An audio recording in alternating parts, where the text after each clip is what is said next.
Welcome to this presentation or panel discussion, where we'll be discussing the topic, are young people still engaged?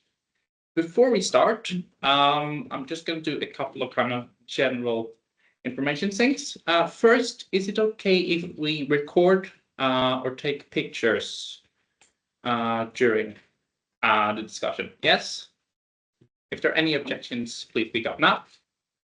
Secondly, there will be audience participation, so we are looking forward to any insightful input or questions from both the live audience and the digital audience over there.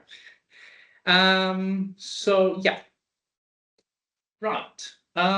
With me today, I have with me from Spira, Inga. From Amnesty, I have with me Solange Subalos. Ceballos. Really sorry about that. From Norges Miljövernforbund, I have with me Rune Oddekalv, and then I have with me Rovan Doran, who is part of the Faculty Institute of Social Psychology and a professor at University of Bergen. Today we'll be discussing the topic of, are young people still engaged? That means we're going to be discussing a bit about climate and what makes people engaged for climate. Are we seeing trends of increased participation in climate among especially young people, but also the general public? So we'll be going through three topics.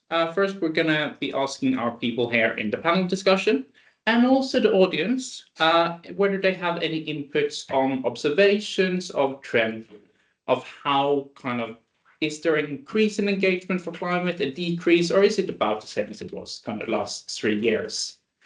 And then we're going to continue on to discuss what prevents people from engaging in climate. And then it will be social structure. There will be a multitude of kind of social structure, personal agendas, how information is distributed, just generally about that. And finally, we will be discussing, are there any potential solutions to this? I can't guarantee we're going to find any kind of really good solutions, but it's more just to get us thinking. So without further ado, I think I'll start. And we'll start quite simply with discussing trends and kind of what people are observing about is there an increase in engagement for climate? So does anyone want to start? Yeah, sure. Yeah, I would like to talk about this from a journalistic perspective because I'm a journalist. So I have noticed that in Norway, for example, lately the media is really obsessed with the trends. Like they want you to score high, to have content that goes viral immediately. And I was in this conference called, giant conference called House to Stormen with journalists from Westland. So we were in a panel like this, and I asked, okay, I understand the trends are important and using Google Trends and all these digital marketing tools. But what if I have a topic that is not trendy? How do I position it then? And the journalists start to say, no, well, it has to be trendy and the likes and stuff.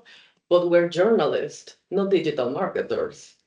So, but now obviously that there's like really diffuse line because you need the likes, you need the engagement, but what about all these stories that are hidden? For example, I come from Latin America, from Nicaragua, and there are many people that are peasants and they have really interesting stories regarding protection of the sovereignty, fighting for environmental rights. And there, it's not like the Greta Thunberg being taken away, like they hold her, like the police. I have seen videos that hold her and take her away.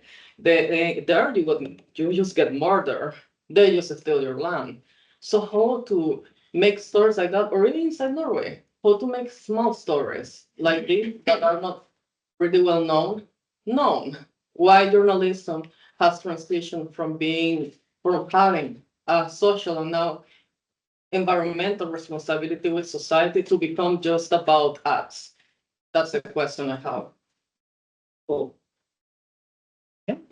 I think that's a very good point. And also I see this is sort of when the hard part is starting, because now we are beyond this first wave when this got a huge attention and it was on everybody's mind. And now we have to start doing stuff. Now we have to start doing the physical things to change. And that's the hard part, because that's when people have to do certain change in their life. And that's uncomfortable. A lot of the things we have to do is uncomfortable. And a lot of the things we want people to do is not visible. So you're asking people to put in a lot of effort, and you won't actually see that it's helping the climate. So it's really not that easy to sell and to have people to contribute to something they can't see in the short run. Yes, like you were saying, that it's maybe it's hard to get people engaged when they don't see that their thoughts or their voices are getting heard, or that they They don't see the immediate effect of and their actions. when you talk about climate change, it's nothing you can like put your finger on. It's something more abstract, and you don't see the changes immediately. Maybe it's easier to care about those changes or those problems you have in front of you, even though I see climate change as something happening right now, and you have to, or the society and politicians has to do something. And when we talk about decrease in the engagement from the youth, I'm not sure if that's true or what the numbers really are, because I don't think people are coming to the streets anymore.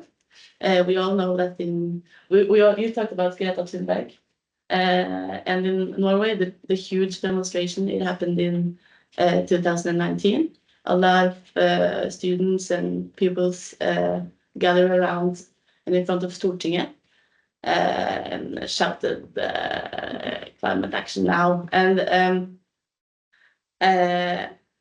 later I found out that only 5 days after this huge demonstration in Norway, the big school strike, the government, led by Erna Solberg, announced that, okay, we're going to give out 69 more oil licenses. And that's quite shocking. And that's maybe a reason for why we feel so, what's the word, like feeling apathic. Yeah.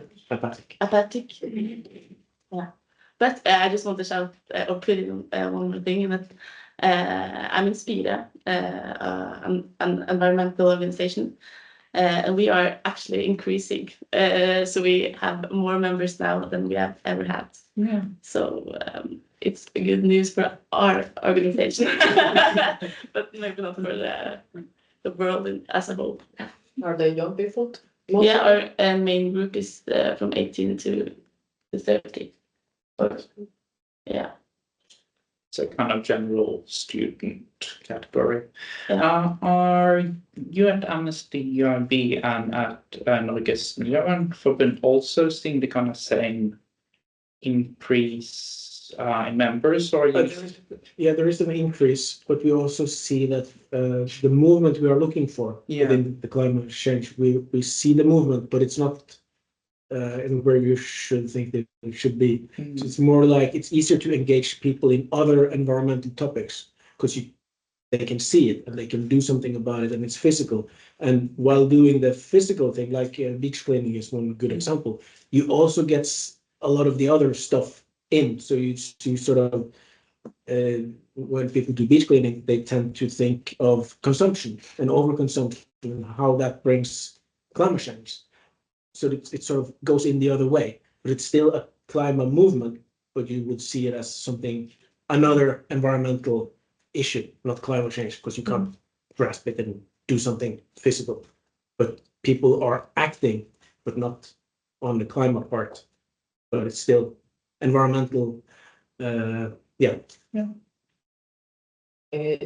Well, in the case of Amnesty, when I joined Amnesty as a volunteer, they told me that they were closing the group in Bergen.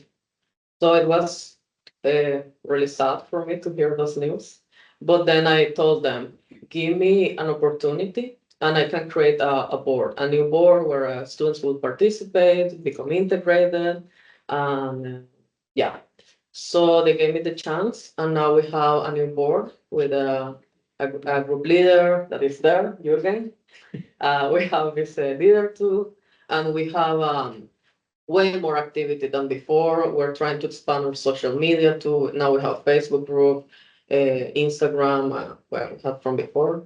We increased engagement too. But I think it happened because I use also skills that I have as a teacher to engage with the younger people. I thought, okay, as a foreigner that is 32 and is doing everything again from scratch in this new country, how can I connect with the Norwegian people and the internationals? How to make them join Amnesty and not other organizations?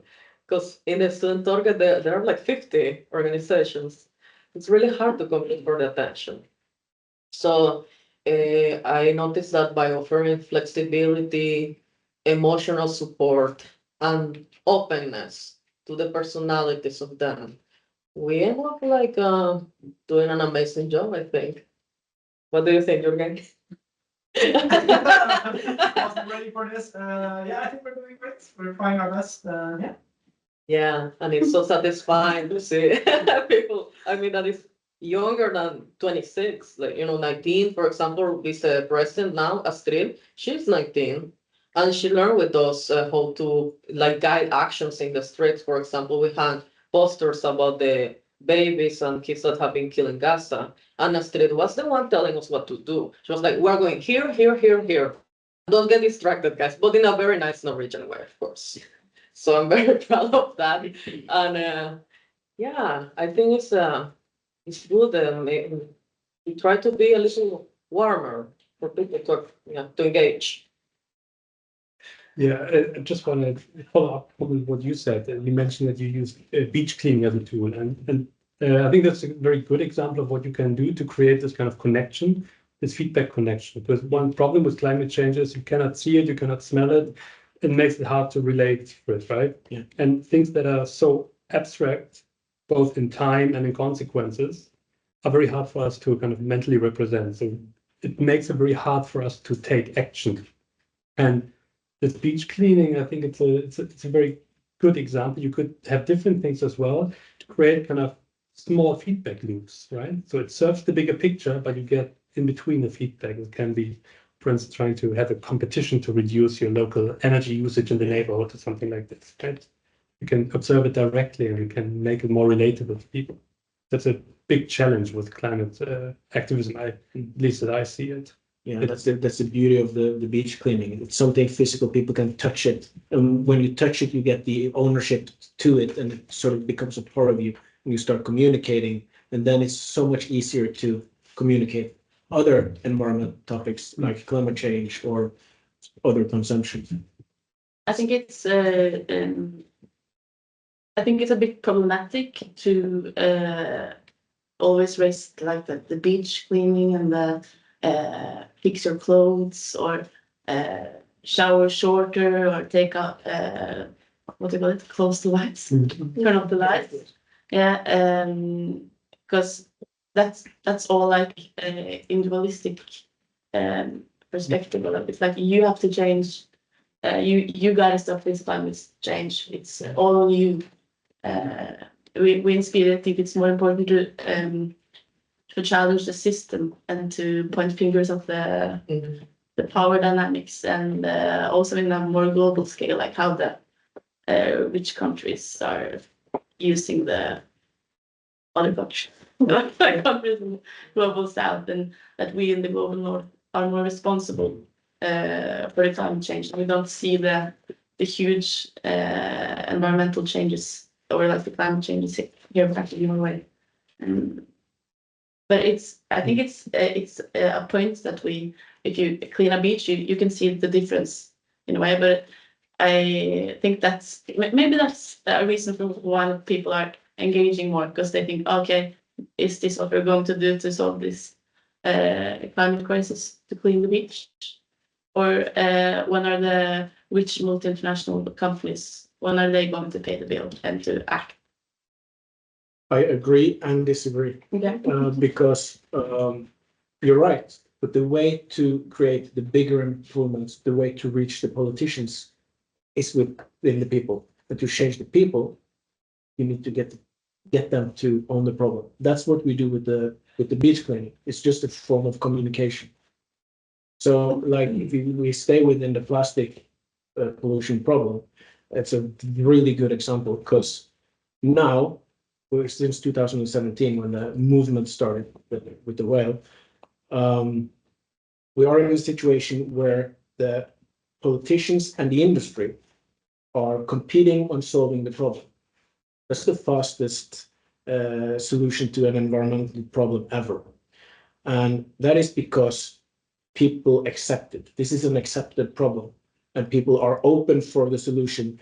Although per now we see the plastic straw has been a paper straw, and you have this silly little wooden spoon in the yogurt, but people understand why and they accept it.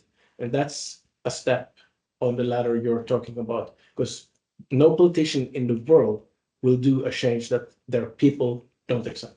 So we need to have the people to accept the changes. And that's the communication that has to go to the people before you go to the politicians. Because the politicians will only do what the people accept for them to do, or otherwise they won't be elected again. That's my point of view on how to make the big political change. I think the politicians or the point, did you that they need to push or be radical and push the society in a greener direction. Maybe they're going to have to say something like that's not so popular to the people in the society. Maybe we have to reduce our welfare, or think about what is welfare or wellness to us. If you see the last 20 years, we've only had one Norwegian politician that was that brave, and that was Dagfinn Høybråten when he pushed through the smoking indoor law. Yeah. That went sort of just straight in, and a lot of people got pissed. And that's in my opinion, the best example of what we really need. But he's retired, and no one stood up, because that is what we need. We need politicians that. Yeah, and but that's not how it works in the practical term. That's not what we see. I agree in what we want, but we're not getting it. So we need to focus on average people, have them to create the politics.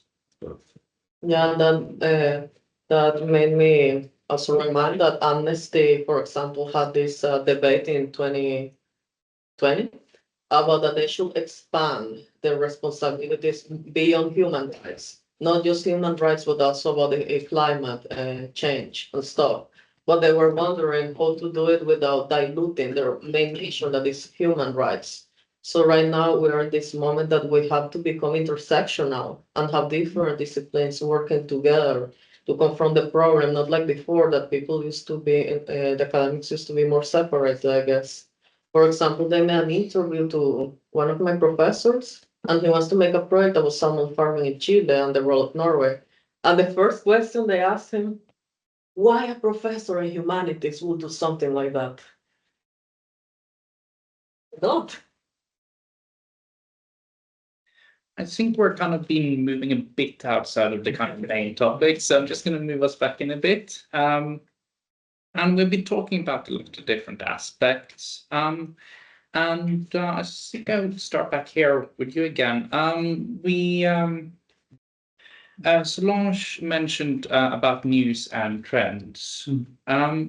Is there kind of, and a lot of people sometimes kind of complain that powerful business that's kind of captured the news media.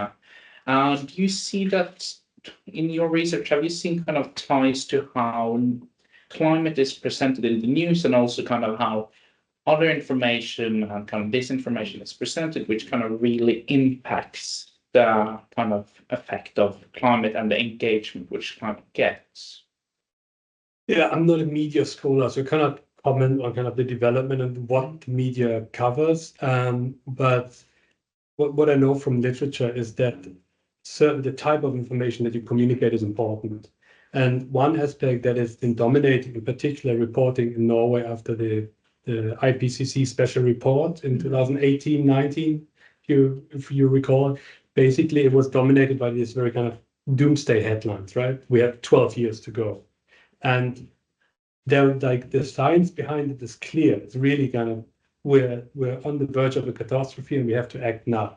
But at the same time, this doomsday rhetoric is kind of setting people off, at least in Norway. That's what we see in our data, that people are not that receptive to this type of communication, and not because they may not think the information is true, but it's very hard for us to act if we don't pair this with what I would call like actionable knowledge. What can you do to prevent it?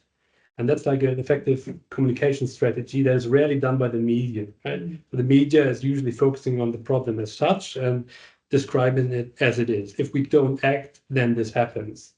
But ideally, what you should do is to pair it with information, but there is a path to mitigate these consequences. And that's what we as a society can do, and that's what you as an individual, as part of society, can contribute. And this is from the studies within the environmental psychology. You know very well that this type of communication is making people more supportive of climate mitigation policies, for instance. Right? But media circles work, of course, differently. It's about the momentum, the clicks, and like a doomsday scenario sell, as simple as it is. So ideally, and that's maybe like putting the ball back into our field as people who are engaged with the topic, like as scholars at the university, but also you as activists, that it's very important to kind of try to communicate it in that way. That's the situation. That's what's going to happen if we don't do anything. But here are some things that we can do. Yeah, you need to sell hope. Yeah, absolutely. Yeah, it's good that you pointed out. It's hope, basically, right? So there's a dire future, but there's also not necessarily a way out, but a way to mitigate the consequences as there would occur if we don't take knowledge, don't take action. That has been a constant problem between the media and the people that is professional in natural sciences. They always exaggerate everything to get more clicks and engagement, but then they don't consult like someone, for example, a biologist that specializes in natural resources administration. No, because they just want to focus on the scandal to get money, but then the challenge also, it's like, how can we guarantee that newspaper have access to specialist people that is not just constantly being biased, or it's not getting paid to say things that are not true or twisting facts? That's like one of the biggest challenge, I would say, because I also work with natural sciences professionals like mathematicians, chemists, stuff like that, and they always get so resentful. They're super resentful. Why nobody listens to us? Why they think that all my years of study don't matter? But at the same time, we have the challenge of how to make them communicate. How do we bring together activists, scientists, and people in humanities and communications? It's like there are so many politics in between too, and conflicts also, because for example, in Latin America, if you want to cover these topics, you have a death sentence, or that you need money. And who gives money most of the time? The US. So you have to follow the agenda of the government department stuff. And how do you create independent media but get paid at the same time? Most of these journalists that become raw and stuff, they're not getting paid. They do it because they have personal values. So it's I think we need to make an effort for these scientists also to come together, because they have told me stuff like, I'm a mathematician, what can I do at Amnesty International? So many things. You can read the statistics, you can create the presentations of charts, so you can tell us what's really going on based on the raw data. Mm. But how to inspire them? What you talked about, you said that your research found out, or you found out. Yeah, we that- observed it. Yeah, you observed that news that had more like a solving kind of direction was better for the audience or for the reader, or On support for climate mitigation measures. So if you present like this, the same type of information, Yeah. and once you frame it in a way just with the focus on the consequences, Yeah. once you frame it in a way in combination with possible ways to address it, then this is increasing policy support. I think that's I think that's correct, or I can personally I can relate to that. But I think also again when climate change is so abstract, or when we talk about the temperature going to rise so much, what does that really mean to me or my personal life? We always talk about like 1.5 degrees, and I also talk a lot about that without really have a concrete feeling of what that is, or maybe that's when the alarm button is being pushed. But if I understood you correctly, you said that media and the clicks are selling from the wartime. It's part of it. Yeah, not but only- it's but it's easier for the media to communicate with like the war types. Mhm. But to sell the information, you need the solution, but that's not selling. So what we need to do is combine these two. You need to find a way to communicate with big letters, but at the same time selling the hope. Yeah, I mean, if you want to get people on board, because if you don't do it, you have A lot of readers, but no Yeah, and also like action. like if you think about it, you have like there will then might be two groups who are not kind of being engaged in the climate cause, because one group denies the information altogether, saying like, okay, there might be global warming, but humans do not have any interference there. So then there's also no need for me to change anything. And then the other group may be willing to do something, but based on the presented information, they're getting in an apathy mode, saying like, well, what it's worth now anyhow, right? And then you also get not mobilized in a way. And there are some recent studies, not from us at the faculty, but that show basically when it comes to climate anxiety, and in that context, I use the term climate anxiety more like encompassing strong negative emotions towards thinking about the future consequence of climate change, not necessarily a diagnosis, but strong negative emotions. They have like a U curve. Like people that don't feel any climate change anxiety are not much likely to act. People that are extremely anxious, they're not likely to act, but it's those kind of in the middle. They have like a U curve effect there, right? Yeah. It's not just like linear relationship, but it's more like a U curve. And that is because people, if it tips over a critical point where you get so anxious that you cannot think about anything else anymore, then you get, I would use like paralyzed when it comes to the climate call. Yeah. That's really interesting. But how can we get the top of the yeah, or if that's correct, and we have this mountain in a way, it's a lot of people in the middle here, and how can we engage those people, and how can we build this movement that we want? That's where it gets complicated. Because of course our everyday lives are shaped by so many different factors and aspects, and in many cases our lives have routines. Like for most Norwegians, they wake up in the morning, they go to university, to school, to work. When they have kids, they deliver their kids in the kindergarten, and they go to work, and they come back, and then the day is almost over. Right? You have dinner, you do something with your kids or with your friends or with your colleagues or whoever, and it's it's so many external influences that shape how you actually stay, other than your own decisions. So what you need to, or what you need, I'm not gonna be imperative here, but what one should try to do, and that's where politics comes in, to try to create a political momentum where society kind of has a consensus about how to approach this problem.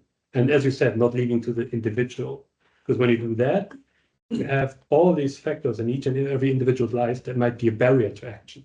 And each of these barriers might be totally justified, right? So if you're exhausted and you don't have the time, of course, you're not going to go to a climate demonstration at 6 o'clock when you're a single mom or single dad with 3 kids at home and just got them home from the kindergarten. Finding the energy there is very difficult, right? So it's, as you said, it's about collectivizing the problem rather than individualizing it. I think that is possibly the way forward. But if they cannot come because they're tired, they can donate money. For those organizations, I was saying. To optimize the time and resources. But here, at least in Norway, it's really positive that people trust organizations. Like, they can choose between many and which one to support based on their ideology too. So that's an amazing advantage you have here, guys. And also that people, they have values since they're kids, you know, they are raised to respect others, take care of the weather, and help other cultures too. But how can you face the reality of climate change if you live in such an idyllic place like this one? You don't see the trash here in the streets, you see stray dogs, you will see people begging. So how to make, you know, people that maybe it's not that young and idealistic, but older to care? That's like a question I have. Do we have any questions so far? No, nothing. Oh, yeah, yes. On the, I think, I can't I don't remember your name, but, you said the thing about politicians, putting out policies that have, people have to accept them, to put them out there. Yeah. And I think that's, I think, I'm very like, if you, if I think for a lot of young people, it ruins a lot of the motivation to stay very motivated or to actually look out for the environment. If the stuff that's coming from the politicians are more towards accepting, it's not like as it doesn't seem as real as like we get the science and then we get the information about the situation, and then you said the politicians are more focused on what's going to be accepted, then that's not as real as being like, you know, we have this situation and open discussion about the problem, and then you could sort of actually, yeah, like you said, you have brave politicians who actually, because then I think that's a big problem for young people to see that as well. That it doesn't, when you don't have political choices that actually are real or situational, or if that makes sense. Yeah, I may miss your point, but what I was trying to say is that to make politics happen, you need the society to accept the change that the politicians are doing. Because it's very easy to just kick off your shoes and just wait for the politicians to do some magic. The politicians are people like all of us. It's not, there's no level to be a politician. Everyone can be a politician. So they won't do things that are not funded or not like supported by the Norwegian people. Even though they know it's wrong, or I think that's like the rush truth of it.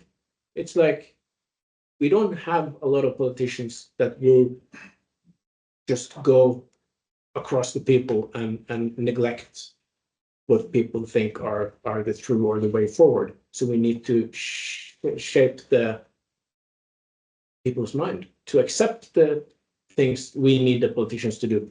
But I think that's quite normal for, especially here in Norway, like with the democracy and the how the politicians in Norway work. They want their ideas to be like the people are on the same page, and let's wait until the people suggest that we should do this, and then we do it. But when we are in a crisis, like we actually are, I think it's important that you can't wait for the. No, I'm not saying it's right. No. I'm just saying that's how it is. That's how it is. Yeah. So that's the politicians' way of life, sort of. Yeah. Oh, but when we look at, I hate to bring it up because I'm tired of bringing it up, like the coronavirus, they had to act, so they acted, and people listened. So, yeah. And I guess, yeah, my whole point is when you don't act, or I guess generally, if you have a situation and you don't act, what do you say? How do you real to it? The consequences are big in many ways. I mean, it's probably the motivation of young people, and it's probably how businesses, and it ripple effects all over the place. And when it starts all the way up into politicians, and it's not like they act so real as they would with the corona crisis, then it's like it just ripple effects all over the place, and it's super scary to me. It is. You have something? Yeah, I recommend you, if you're care about that, as everybody else here, to start joining organizations, or maybe you will create your own if you have like a big dream or in the idea. Because even though it looks like a small change, and maybe you will think it's meaningless, just me and a small group, it can create a lot of change in the long time, in the long run. In this, regarding the aspect of climate change, I guess that's going to take a while. But if you, for example, wanted to boost a campaign or stuff, you could bring a lot of awareness to people that maybe is ignorant about the topic, that they just know, in general, we're in crisis, okay. But what about bringing them facts about how, kicking out Sami people to have this wind energy project is going to create more negative effects for Norway, for example. Like one person, one strong voice can make a really, really huge difference, man. And I tell you because I have done stuff like that in small scales. So, yeah. We had one more question. Oh, yeah, it's to build on this question. I'm wondering what you guys believe. Is there a moral bankruptcy in our leadership in politics and business today?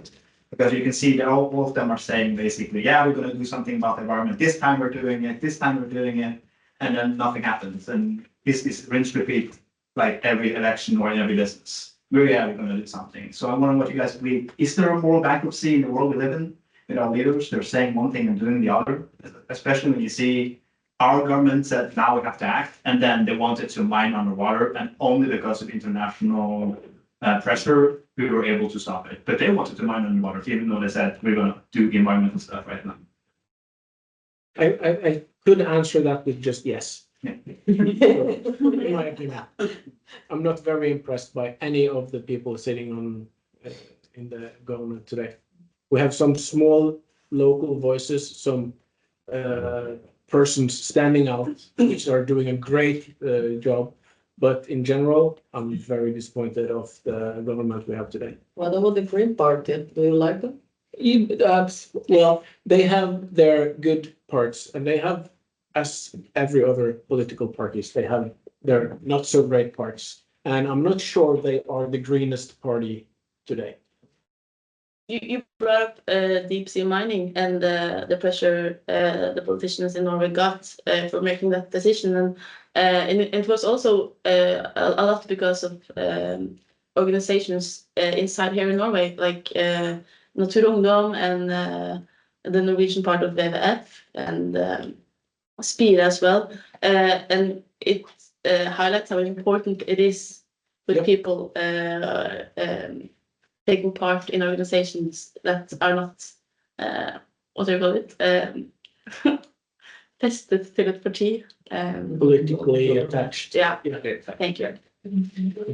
I'd just like to bring a little bit of spice into this discussion. I disagree with the moral bankruptcy statement. I don't think there's like a moral bankruptcy like in the political class, if you could define it. I think it's more that politics in Norway and elsewhere is a representation of different societal interests, and some of which I agree with, some of which I disagree. Sometimes I prioritize differently, but it's more what these different groups in society prioritize. And there can be an argument, which I would not follow, but you could argue that every generation is just responsible for themselves. So that there's no innate something wrong with that. Like people could think that way. Like I would disagree, but this is an argument that some party or group in society could make. So I think at the end, it's if we want to have a feasible approach to climate change, we have to acknowledge that in a parliamentary system and a democracy, we have these different interests and they're not going to disappear unless we use force. So we don't use force for good reasons. So we have to convince people or find an agreement or consensus. I think there's just no other way around it. And then rather trying to find a way to reconcile these apparent contradicting interests. If they're economy versus environment, we have to find a way to negotiate this. I do understand and respect your point of view, but I just partly agree because I think that the sitting government today are not in balance with the society. I think they tend to lean towards Europe and are not always acting in the interest of the Norwegian people. So I feel there's a disbalance, which also the meningsmålingar, the measurement the measurement of the politician parties are showing, because the ones sitting in the chair today are dropping like a stone, and that is a sign of something not being in balance with their own people. I think I'm just going to cut this part of this. We're going to go even further off topic. Are there any other quick questions? There's one more there. You both talked about like you represent different groups or organizations, but as you also said, there are like 50 organizations just here in Bergen. How are the young people supposed to pick and choose? Like there are so many like human rights, war groups going on right now. How and why should we choose Speed, for example, or why should we do that? And you guys, all the organizations are, I feel like, are fighting to be the biggest one, but you're supposed to work towards the same goal. Yeah. I think that here in Norway, at least, you have the advantage that if you're a student, you can join many different organizations at the same time. If you have, if your schedule allow you.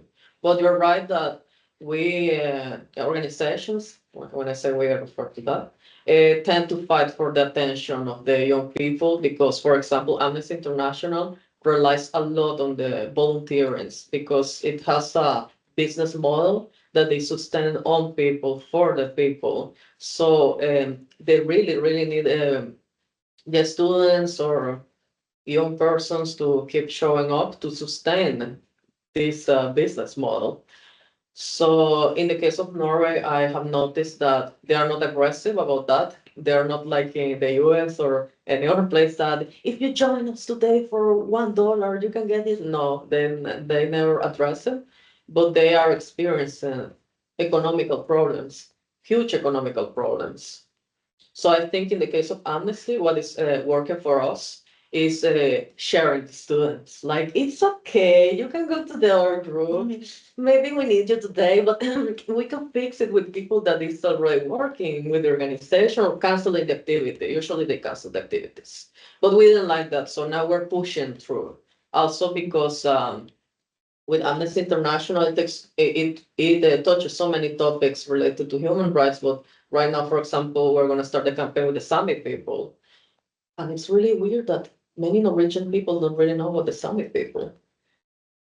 Yeah, and they live here. They are the indigenous people of Norway. it's very shocking for me.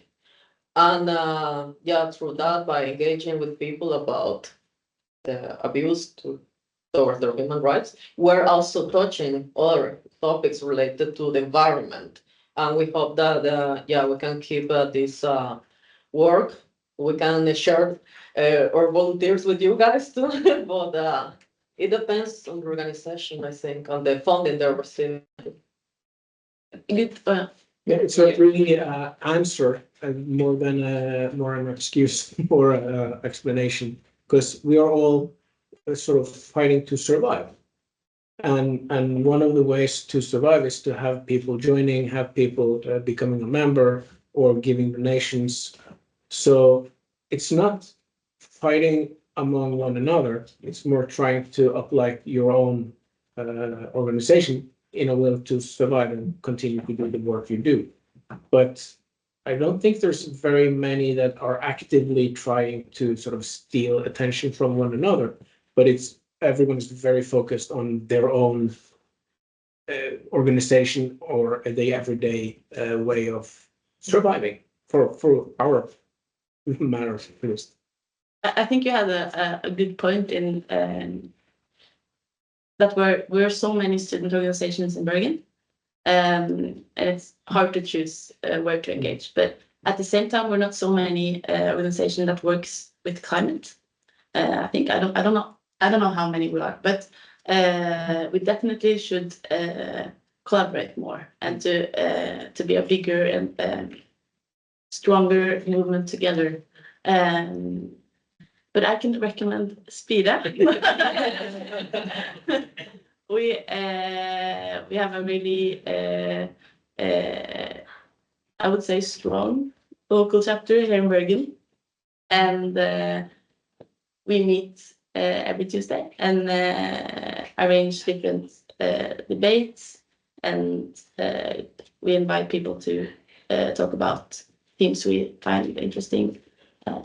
And we also try to politisk påvirkning Political influence. yeah, to influence the politicians here in Bergen, but also like to be a bigger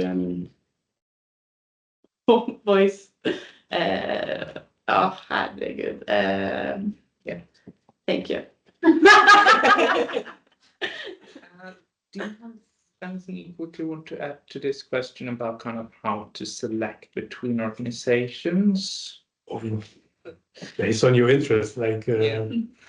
I don't know. It depends a little bit. Like we talked earlier about the experience that sometimes felt like there's no impact, right?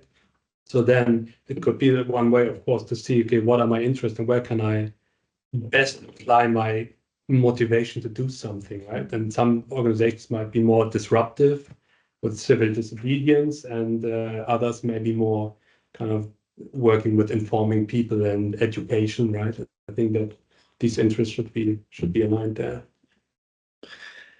I think I'm going to cast questions for a bit, if that's all right with everyone. And I want to continue along the line of something we spoke of earlier. You mentioned in the discussion about exhaustion and how people who maybe are single kind of caretakers of a large family experience a lot of kind of physical and mental fatigue as the day goes on. Is there a way, does kind of social exhaustion and a worry for kind of being able to survive the day and being able to take care of your kids in the future and so on, and kind of, does that hinder, how does that hinder kind of participation for kind of goals which are more kind of altruistic in a way? I don't really want to use more altruistic, but it's kind of helping everyone instead of a more selective group. And kind of, is there a way as the society should or could change to kind of encompass and give people opportunities to kind of experience that more? Yes, in the case of honesty, I also struggle with chronic fatigue and many disabilities. So I suggested that we can have, for example, meetings online or hybrid formats, like you cannot come to the meeting or participate in the action. Okay, you can make maybe an art about it. You can use Canva, we can teach you, and we foster an environment where we exchange knowledge and are also compassionate towards the person having a mental breakdown, for example, or stuff like that that happens when you work with human rights. Because, for example, Santikelo, like how can you foster an environment where rape victims can feel empowered and participate in amnesty, you know?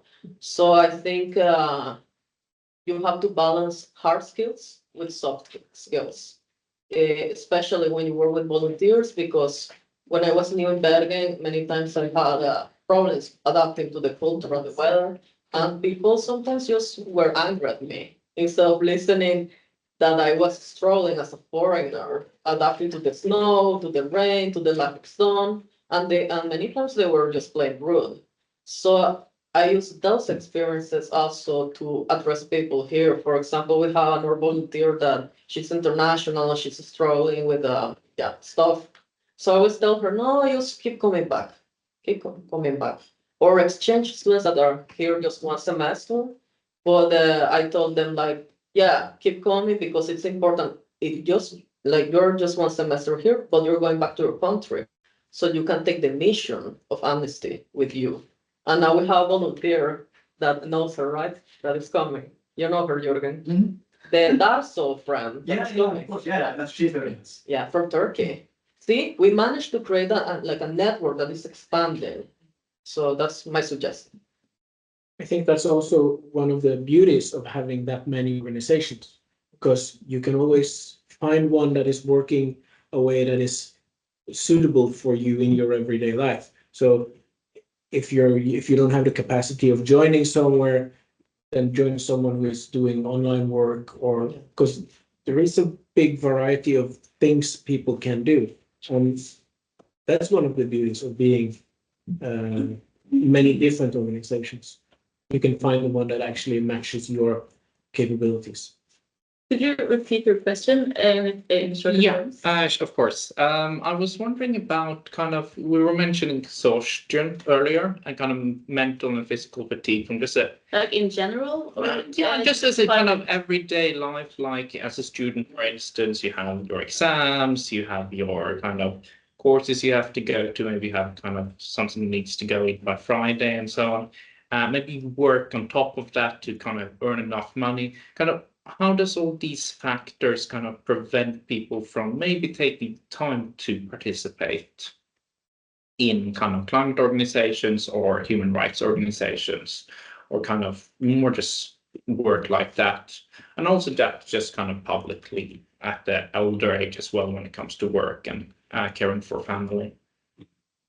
Yeah, I'm wondering the same thing, or I don't have a I don't have a good answer to that. Self-care. I also don't have a recipe for this. I mean, it's basically, this is also something I think one should not try to spend too much time on.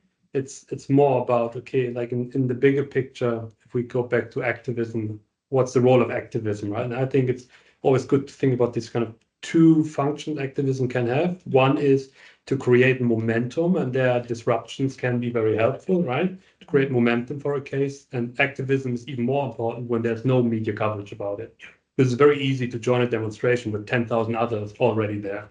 It's fun, it's sunny, we all drink a cup of tea, but it's hard when it's dark outside, it's cold, it's not fun. And that's where activism, where you have people with commitment, can be useful to create again a momentum that then can convert into political action afterwards. And that's like this one branch. And I think the other branch that is also a role of activism is within the political system, right? So my advice would always be to join both, like a student organization dedicated to one particular cause, maybe Extinction Rebellion if it's about disruption, or if another organization that is more on the information side. And at the same time, also going to the political organizations, parties, pre-party organizations, youth organizations and parties, and to have kind of this parallel process. right? Because that increases the chances really to make an impact. Because otherwise, what you could see in the literature on activism research is that what you described is very common, that at some point when there's no visible effect, people get a little bit disengaged, like demotivated, right? And that is because you have two processes that seemingly work opposed one another. For an organization to work, to be effective, you need to have a sense of kind of in-group identification. You have to have a common cause, you have to be on the same page and share a belief system that has really much to kind of function well as a group. But at the same time, if you're too homogeneous and not going to go into the political fight with other interests in society and find a consensus, then you might end up not reaching your goals, and then you get demotivated, right? So like the inner homogeneity is then a barrier to make an actual impact. It feels good at first, but then there is no visible change, and then the people lose a little bit their motivation in the process of it. And having like this parallel process might help to counteract it. That's also what I said in the beginning of this discussion, that now we've been through the first wave, and this is where the hard work starts, because we need to keep the attention, whether the media has sort of lowered the attention. But you talked about activism, and what do you think is the new tool, or like how should we mobilize and how should we act? Is it a demonstrate? Are we still going? Is a demonstration the right thing to do? I think so, to kind of keep the topic in the public mind, right? That it's not disappearing. On disruption, there's mixed findings on this, how well this works, for instance, right? What doesn't work is, for instance, having like barricading the way to work from people, right? Because of course that makes them feel how a world like an energy crisis could look like, for instance, right? You could directly experience it that way, but it puts people off because it immediately interferes with their daily routines. Where, as we established earlier, there are some things that are just part of our days, right? We have to go to work, we have to pick up our kids, and so on and so forth. And I think like a form of activism that's possibly most effective there is having this demonstrations or sometimes also disruptive actions, but at the same time trying to take over the political system. Like go into the youth organizations, right? And just like try to take over as many positions as you can there, really influence the system also bottom up. Yeah. And that's like, it's no harm done being part of several organizations at the same time, but then preferably from different branches in society. I also think it's a good idea to change the angle of how you try to make an action. But I totally agree. Don't stop people, don't block traffic, don't destroy paintings, don't do all that stupid shit. Try to do something a bit fun, a bit surprisingly, but don't go like destroy something, don't harm people, and don't, interfere too much with people's everyday life. I have one follow-up comment there also, like in terms of kind of one notion I think is very important there is like coalition building. And that is, for instance, when it comes to climate change in Norway, we're basically a fossil-based society, right? Everything we have, all our art and funding, it's very nice, but it's based on the fact that we sell oil to other people and they burn it, right? That's what we produce. We produce oil, we sell, and gas. So naturally, there could be a coalition also with the trade unions, for instance, right? Because the Norwegian economy has to switch if we want to have a viable economic model for the future and a post-fossil society as well. Because the world will move in that direction if we want it or not. Like our business model in 100 years cannot be selling oil and gas. The world will have moved on from that. So that could be one way activism could work, trying to find coalitions with trade unions and the industry, and especially the youth organizations in these trade unions, to have a mind shift there, right? Because then you can try to align the societal interests, that you serve the climate, and you can also have a economic transformation that will also serve the economic interests of Norway as a country and the people living there. I think that's one notion that is important there. Yeah, definitely to remember that even though right now the world is burning, there is also active efforts in Norway towards sustainability and green renewable energies. Even though they're selling oil and gas, I have never seen a country that cares so much about the environment. I see it in the people who they respect, even the dogs, like, don't feed the dog that. Why not? Because it has to be a specific breed that is not going to affect the fauna here. Wow. Okay. No, I care. But for me, it's very beautiful to see that the sensitivity. But at the same time, Norway is affecting the rest of the world with the oil and also, if you didn't know, they're destroying sacred indigenous lands in Chile to have salmon farming. Hmm. So it's like how to transition from this paradox towards yeah, renewable energies and how to inform people to about how this change is going to happen. I think it's a very soothing and rational fact that maybe we should impulse more because right now telling people that no, oil's bad and you suck if you wear polyester, that's like going to make them defensive, or maybe they're old and the oil was something good in that moment, but not anymore.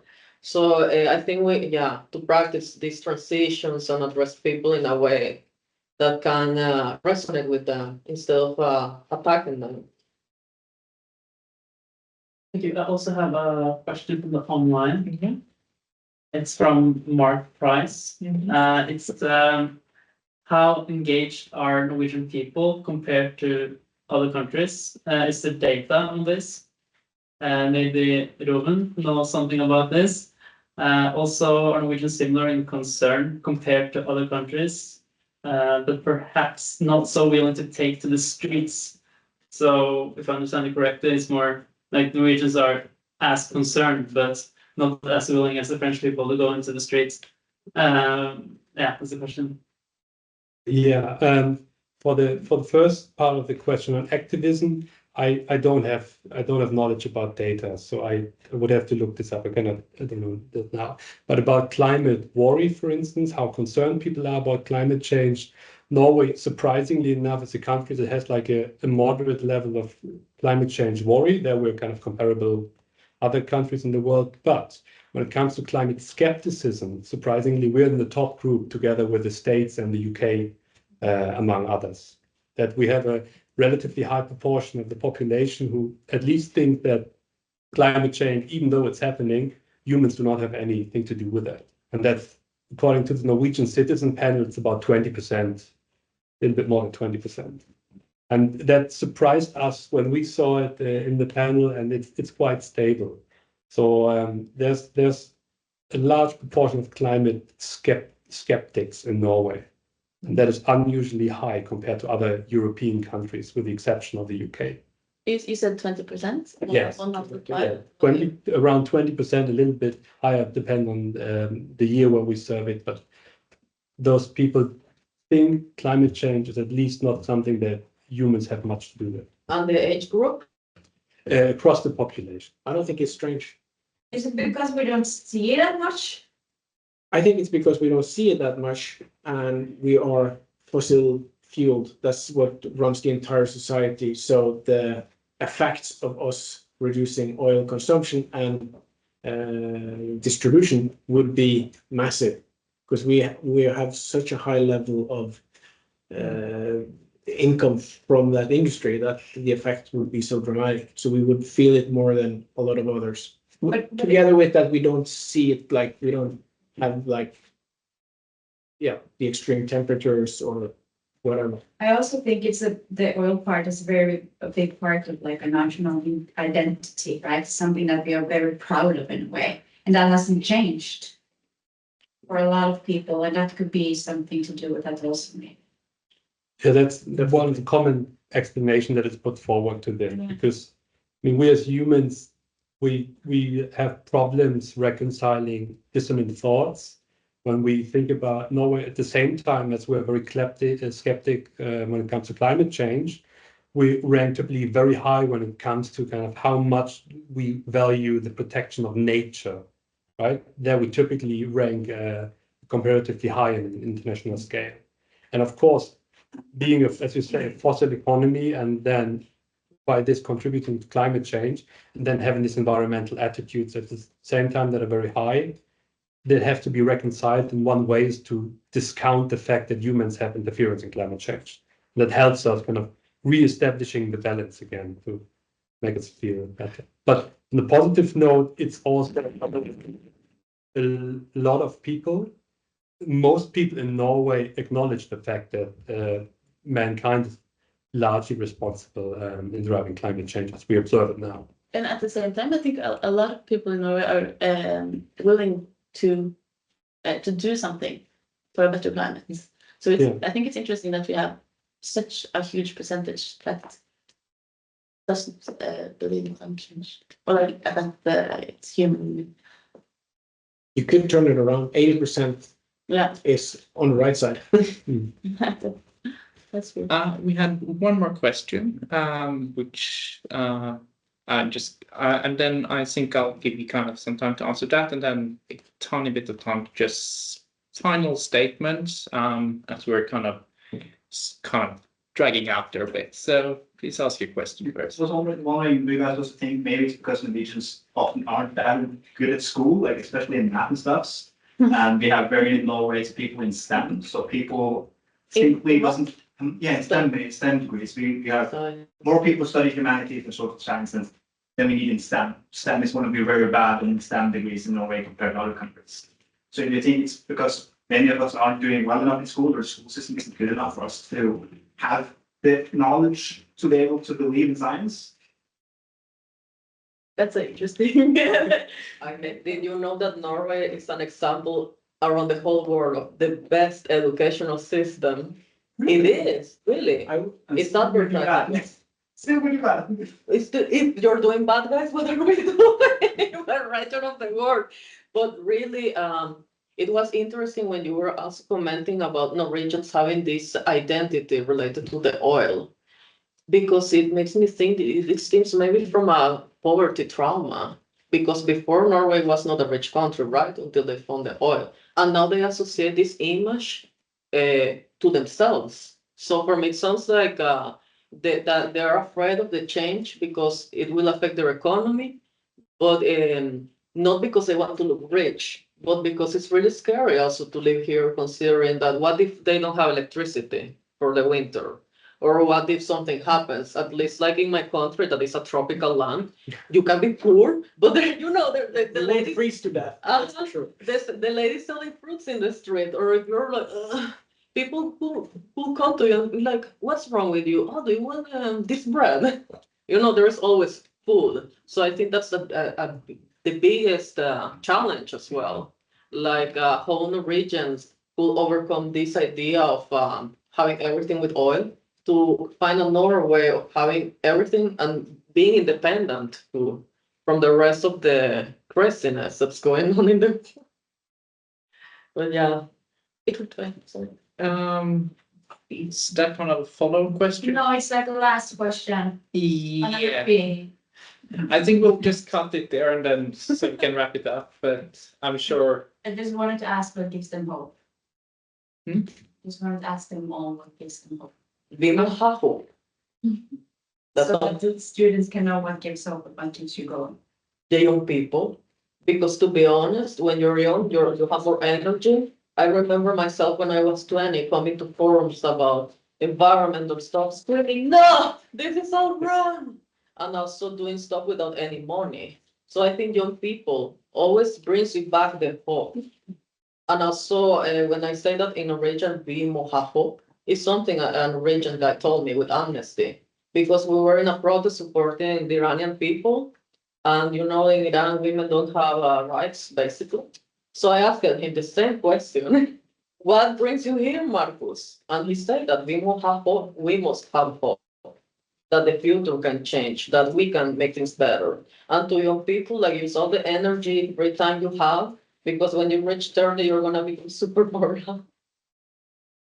Or not, maybe here you have more access to health, to train centers, to be fit, but also it's something that happens psychologically, is that you see so much bullshit and horrible things going on that you start becoming depressed. So it's very important that the generations work together, not against each other. Inga, you had a comment previously, and do you have kind of that? I can skip that comment. I just get angry talking about oil. But I have hope, and last time I got a lot of hope to the Norwegian climate movement was that we were able to stop the process with the deep sea mining. It showed that it helps to scream out and to affect the politicians and say, like, this is not possible. You have to stop.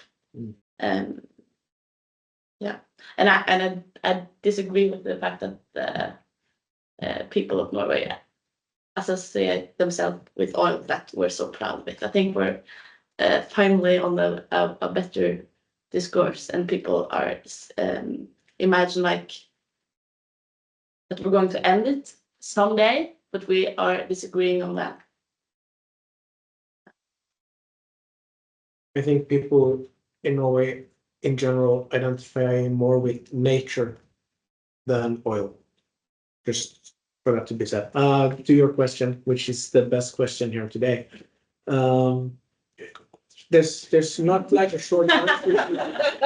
It's not like a short answer to what gives me hope, but I've been working with environmental issues since I was born. My father started the organization, so I grew up among idealists and people working for a better world. And what brings me hope is the knowledge that it actually works to work on this, to put attention to environmental issues and see people react, change it. That gives me hope. In like a few times a week, we win some for the Norwegian environment, and that gives us hope. And we also were a part of the stop underwater mining, and we stopped it, and that gives hope. We actually see that it's working, and there's a lot of things going shit, but you also see these good things happening. So it helps. Whatever we do, it helps, as long as people actually take action, and people do. Yeah, what gives me hope?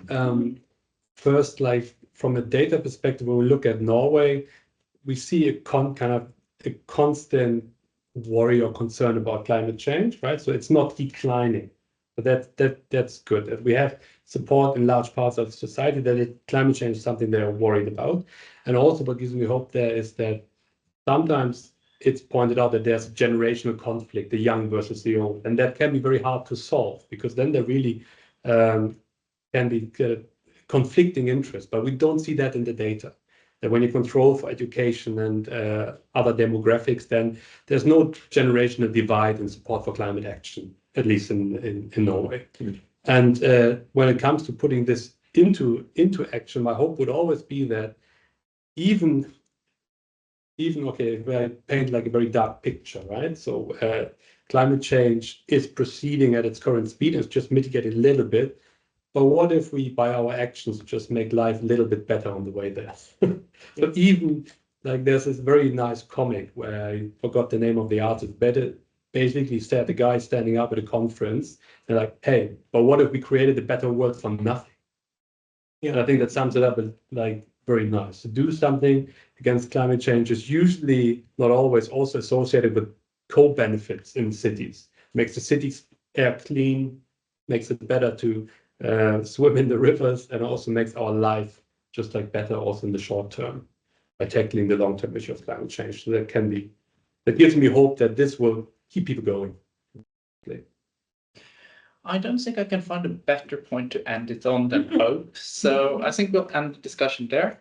Thank you to the lovely audience and for your participation. Very interesting questions. And I must have a special thanks to you guys for taking time out of your schedule to join us, answering the questions. Yeah, thank you. Can I have an applause for our